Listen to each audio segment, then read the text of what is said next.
Hello, everybody. Welcome to another My Music. Today, I'm going to be dancing. I'm going to be enjoying sort of electro beats with kind of an 80s vibe because I've got Zosia coming here to talk to me with an amazing headboard in the background as well. We were just talking about that before we started.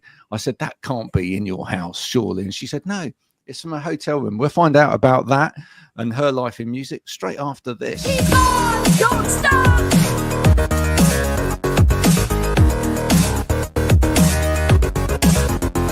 Keep on, don't stop.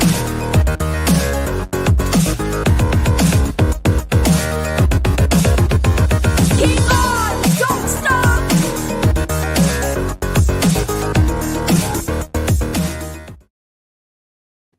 See, that had a bit of a kind of electronic 1980s vibe to it as well. I do like that intro song. It's cool, isn't it? It's not. Yeah. It's, you know, I've heard it probably too many times now. Yeah.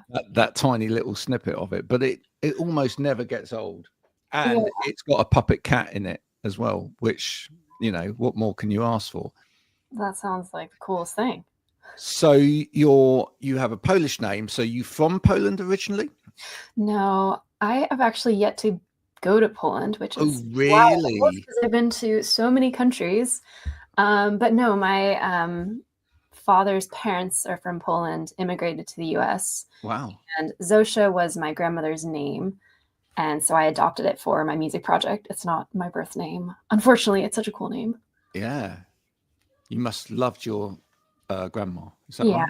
she was very sweet and so strong. I mean, she lived through the war and still like had so much faith and just such a resilient woman. So she inspired me. Yeah, must have done. Absolutely brilliant. Where are you coming from right now? Where are you right this minute then, apart from a hotel room? Currently in London. So Really? Yeah. at least your time zone. I'm here just for a week. I technically don't live anywhere, so I love just that. travel. You're a digital nomad. I am a digital nomad. Yeah. Yeah. For about 2 years, I've been doing it. Yeah. So outside of music, do you work? Do you do sort of other sort of digital skill stuff outside of work that kind of keeps you able to do the travel and stuff?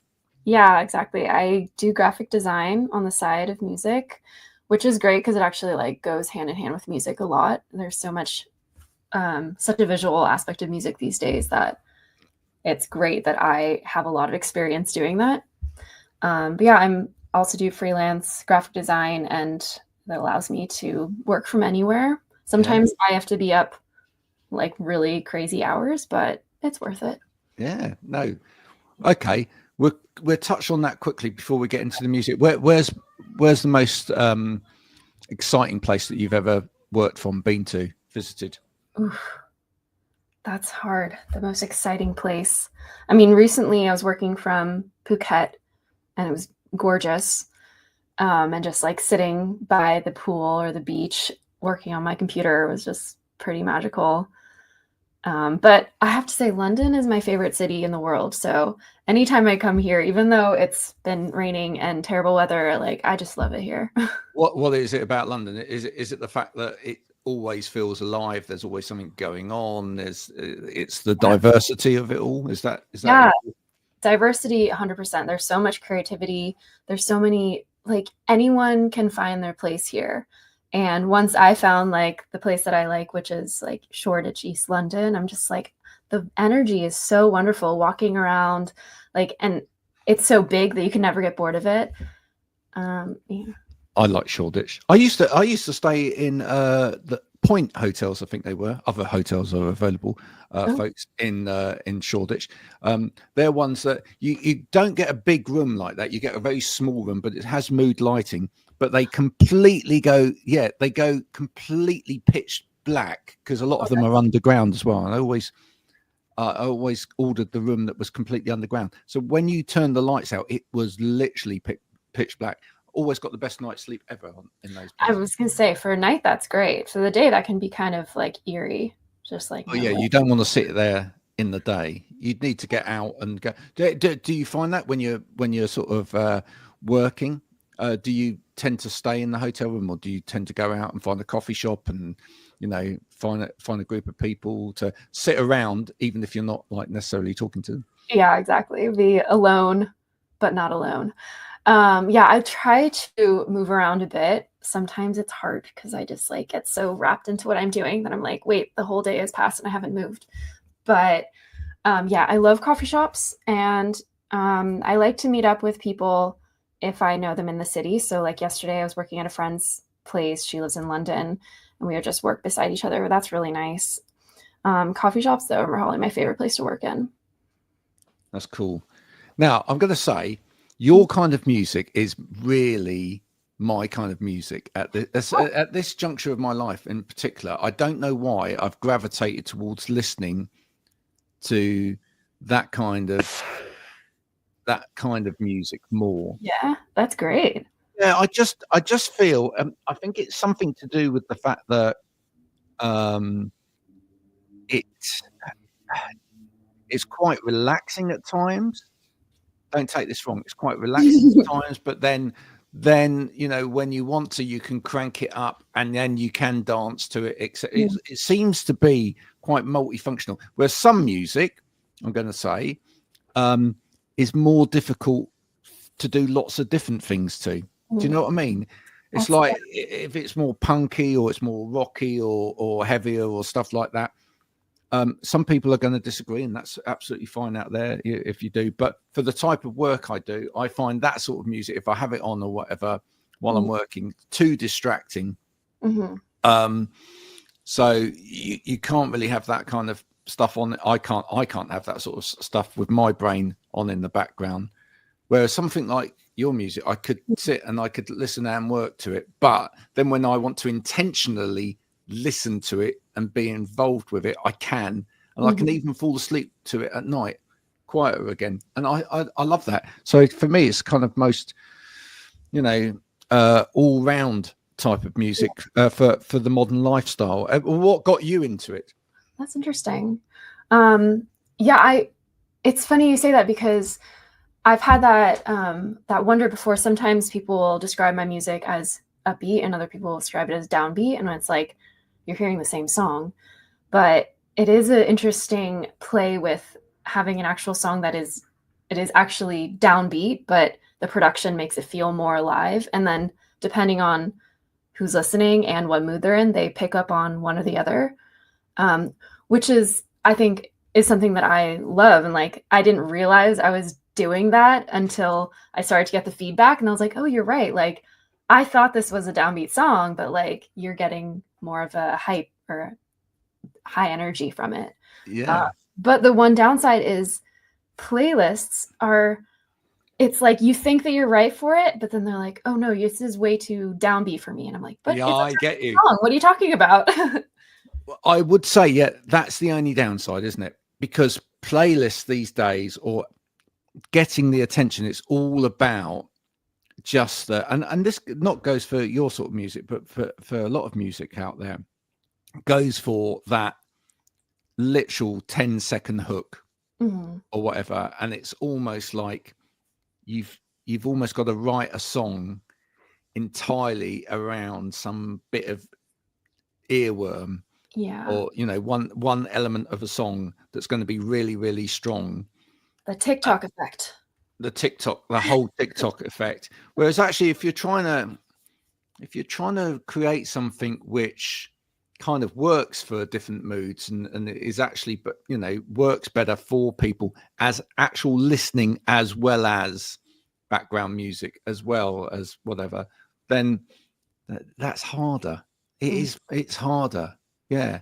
How do you I'm going to guess, but how do you kind of make sure that you start getting people's eyes on? I mean, your visual representation of your songs, your videos are very strong. Is that therefore a really important thing for you to make sure that you actually I'm grabbing their attention? Yeah, definitely. Well, thank you for that. The visuals have always been really important because I'm also a visual artist. So when I write music, I naturally picture the world that I'm creating, I guess. And I've also been so inspired, especially in the last few years, by cinematic songs. And so when I write songs, I'm like, what would the movie look like? And now I like to create the videos that will bring that vision to life. And so actually now I kind of like both processes, the making the song and the video, like almost the same, because they feel like they just really work together. And like even sometimes I'll be thinking about what video I want to make and like, okay, then what song would go to that video? Oh, look, you've got some of those 1980s sound references and points in there, etc. Would you like to have been born in the 80s? I'm just going to ask you that because obviously I'm a lot older than you and I grew up mainly through the 80s. Would you have loved to have been there at sort of like the sort of heyday of MTV where it first kicked off and all of that and the sort of the visual along with the music really, you know, sparked. And if you had a really good video, that could be it. That could be your career gone, you know, whereas these days everybody has to compete for that space and it's, you know, it's a lot more difficult. But would you have loved to have been born in that time? Oh, that's a good question. I would love to try it out. Give me like a week there and then I'll let you know. I think to be in that time is scary because if you don't make it, you don't make it at all. Now you can make it a little bit. You can be heard by some people. But when I think about back then, if you didn't get a label deal or something, you didn't get on MTV, you could just be heard by no one, and that's heartbreaking. I heard someone telling the story of Guns N' Roses getting on MTV. I think a couple of days ago on a reel or whatever, and it was talking about the fact that they created their first album, which was not actually selling at all, and the manager had gone cap in hand to David Geffen and said, well, you know, we need to get this on MTV. They managed to get it on MTV. It overnight just completely, Welcome to the Jungle, the first song, just completely blew up on MTV, and then that song then catapulted the album, and that then became like the best-selling album, you know, debut album of all time, etc. Crazy. From one song on MTV. That's never going to happen again. That time has been and gone. And, you know, and in the same way that you listen to artists that I kind of grew up with, you know, I was gigging and touring in the 90s, and, you know, record companies used to throw lots of money at you to do stuff and whatever. And again, they don't, unless you're, you know, right at the top there now. Whereas back in the day, you know, it was a numbers game. Lots of bands had a lot of money thrown them because physical sales and whatever were there still, etc. Do you think that was a better time for music, or do you think that was a worse time for music? That's a very difficult question. I'm going to say, oh God, I guess in some ways, I do think it's a lot better because I think, and I don't know because obviously I wasn't there, I think there was more authenticity in the music. And now with so many people making music, which is great that they have a voice, but it makes it harder to know what's authentically you. And then also because although you just pointed out it was a numbers game, and it definitely still is a numbers game. It's like a different numbers game. But so I don't know if any time was like the perfect time. No, I think you're right. How do you keep it authentic then? I'm struggling all the time. You know, that's something that's so important to me. But I can feel like I'm constantly pulled in different directions that aren't authentic. And sometimes it's hard to know, like, is this authentically me? Like, sometimes something can be authentic to you one day and the next day it's not. But you know, like, was that not authentic to me yesterday? I just thought it was. It's weird. It's a mind game. And I sometimes wonder, should I just completely cut off from the outside world for a while and then I'll be able to know what is truly authentically me. But that's so impossible these days. Like, especially when you're marketing your music, you have to be involved in social media and just see what's out there. And it's naturally influencing what I think is authentic. And so it's kind of a daily struggle. Like, I want to keep coming back to who I am and what's the music that is truly like inside me that wants to come out. But you know what you need to do? You need to keep doing more of these, because actually, as you're talking, the authenticity is coming out. The fact that you're talking about the struggle, and there is a struggle, and that there's almost like this kind of dichotomy there within you. That's the authentic bit. So you need to be interviewed more. You need to keep talking, because that's really good. That's a good point. Or maybe I just need to go to therapy more often and have this conversation. Well, yeah, but this is like therapy, but it's just it's emotion at the same time. That's the way you got to look at it. You see, it's great. A lot of people that have come on here have said, you know, you're cheap therapy, Graham. Yeah, and I probably am. You know, that's the way it is. I've got to ask you about influences. I mean, I can hear influences in what you do, but I'd love to know from your own point of view, who was the first person that really kind of turned your ear music wise, that made you really want to do this?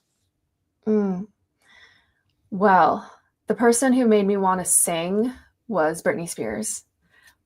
That was many years ago. But I think when I first heard Bat for Lashes, Natasha Khan. Yes.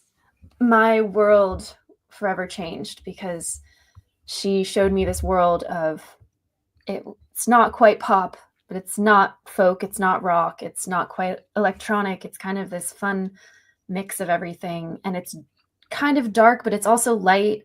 It just like touches on all these different things, and that I hadn't heard. Very human. It was very human. Yeah.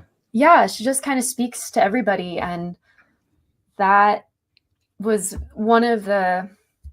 she was one of the people who took me on the path that I am on now. That was like, oh, I don't have to just be like pop or folk. Like, that's kind of how I felt. Yeah. I had to either be a pop singer or like a singer-songwriter. Where did you come in on her journey? Right at the beginning, right at the first album, or was it a little way in? I first heard Daniel on the radio when I was in high school. So it was around that time. Second album. Yeah. Yeah. And does she remain for you kind of constant sort of inspiration? Sort of. It's interesting when you hear an artist or an album like that's so pivotal to you, like it kind of locks them in that time. And so I kind of think of her as like that was in that time. And I don't know if it's because as I grew and developed, her sound didn't quite develop with me. Like, I still love it. It just doesn't quite bring the same inspiration. Or I don't know if it's because like, no, she was part of that time in my life, and like that's where I'm keeping her in this box. Yeah. I can also hear people like Naked and Famous within what you do, etc. as well. Who are you listening to now? Who's kind of like ticking your listener box now? I really enjoy Banks's music. She's definitely one of my top influences these days. Fantagram has been one of my favorites for a few years too. And one smaller artist who I'm obsessed with, her name is Ari. She's from Norway, I believe. She's fantastic, and I listen to her constantly. And I love her production, just like everything about her, and her live show is fantastic. So yeah, she's definitely one of my top influences now. Do you know what? That's one thing I really love about the modern world of music, which is that I think musicians are getting to hear more diversity of music as well, because it is easier to find that music. And I think it almost makes it more obtainable for people to actually necessarily, work with the people that they're influenced by. Yeah. Whereas years ago, that would have been a real hard deal. I mean, you'd go out, you'd buy an album by someone who you've heard because you heard them on the radio or whatever, and you've seen them on the TV. The chances of you getting to work with that artist would be, you know, minuscule, because you'd be down there and they'd be up there, etc. But you know, you've just mentioned an artist there, for example, who potentially, if you, yeah, you know, if we, you know, tag her into this, etc., and we you know, we whispered sweet nothings in their ear, they might actually come and work with you. And it has happened before on the My Music podcast. So, oh yeah, no, it has. But so that's a thing, isn't it? I mean, potentially you could actually be in each other's worlds these days, which is quite exciting, I think.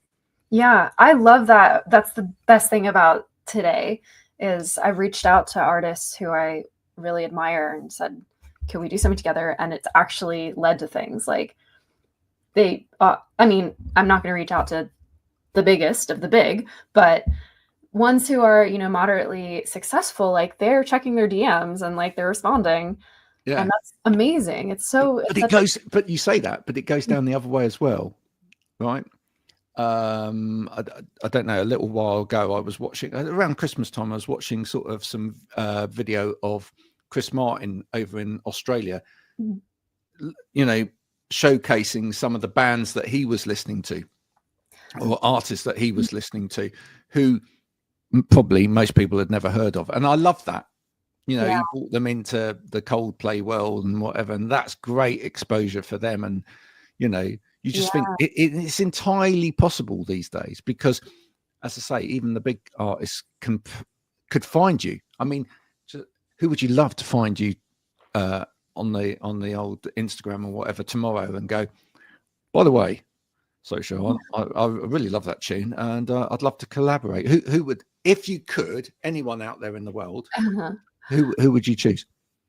Well, it's hard to not say Chris Martin because he is a huge hero to me. My God, if he were to give me a shout out, I'd be thrilled. Who else besides Chris Martin? Oh, I love Tableau. If I could do something with her, I'd be thrilled. Yeah. I get that. It's funny with Chris Martin, isn't it? I mean, you know, Chris Martin is like Marmite. I think some people misunderstand Chris Martin and think, oh, he's just this, you know, big pop star, and he, you know, talks about the planet and, you know, looking after each other and whatever, you know. But however you look at it, the guy seems quite chill, and he can really write songs. His ear for a melody is just beyond reason, really, isn't it? I mean, I think as a songwriter, why wouldn't you want to sit in the same room and try and knock something out together? And he'd enjoy it. That's the thing. You'd know he'd enjoy the process, right? Yeah. He just seems like he genuinely like loves the music, and like he's in his element. He's a really amazing songwriter. I agree. Yeah. It's actually, so this tattoo I have here, it's inspired by Music of the Spheres, the theory by Pythagoras many years ago about the connection between music and physics of the planets. And for a long time, I thought I would write an album called Music of the Spheres because of this. And I loved the theory. And then Coldplay did it. And I was like, well, shit. I mean, I'm really happy for you guys. Like, that's great. But now I can't. Do you know what, though? If we tag Coldplay in on this and say you stole this idea, right? It might get their attention. So there we go. That would be fantastic. What are you working on at the moment? I'm finishing up an EP right now. So I'm releasing singles for it, and currently in the process of working on this, well, technically third single release of it. And planning to put out the EP later this year. But yeah, it's fun. I'm gonna shoot a video in a couple weeks for it and finish all the visuals, and yeah. What's on the dream list? I mean, would you love to release physical material? Would you love to, you know, for people to actually have it in their hands, or are you not bothered about that as an artist? Are you happy with it just being in the digital realm? Do you want to see yourself doing slightly bigger gigs? How can people help you? That's a great question. How can people help me? I love the idea of physical music, but as a nomad, I don't own any physical music. And so it's hard for me to like think about wanting that right now. Something that I'm more interested in is doing merch, I think, because I do wear clothes and I had to have clothes, and like I love designing t-shirts and stuff. So that's probably my next goal. Does this mean, because you're a digital nomad though, that if people buy your clothes, if you were like touring the world or whatever, if you were going around and playing music as you go, that they will be getting clothes that you have worn? I mean, that could be. I mean, interesting. And then I use money to buy new clothes for the next month. that could be quite a novel idea, couldn't it? I mean, you know, it may catch on. I don't know.